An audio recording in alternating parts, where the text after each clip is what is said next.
hedder Gorm Anker Gundersen. Jeg er kandidat til borgerrepræsentationen for Enhedslisten. Lige siden jeg var lille, er jeg kommet herover på Amager Fælled. Jeg er kommet her sammen med min far, som viste mig en sno og sikke en variation af sommerfugle, der var herover dengang. Jeg nyder stadig at løbe ture herover, når gæstene kommer her om foråret for at stifte familie. Men hvor blev stærflokkene af det her efterår?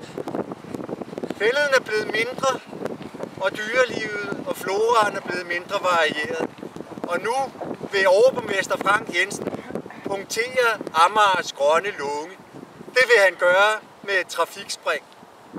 Det trafikspring vil blive skabt af en såkaldt havnetunnel, der vil fra sin borede del blive ført op i en nedgravet del.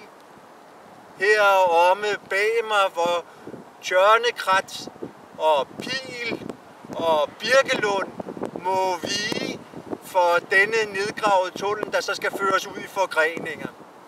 Denne her havnetunnel er en rigtig dårlig idé.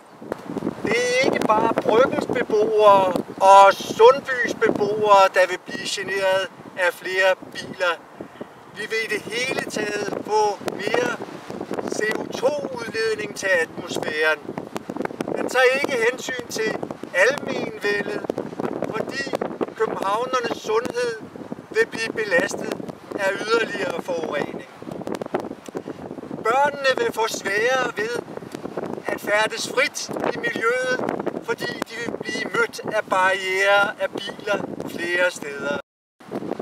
Samtidig så er det også sådan, at man vil skabe en ny barriere om de landlevende arters bro mellem Kontinentaleuropa og Sydskandinavien ved at have mere trafik lige på dette sted. Der er efterhånden ikke flere lommer af natur, så vi skal huske, at vi skal leve mellem husene. Vi skal passe på vores by og på vores natur, og det gør man bedst ved at droppe det tunnelsyn og sætte sin stemme på Enhedslisten.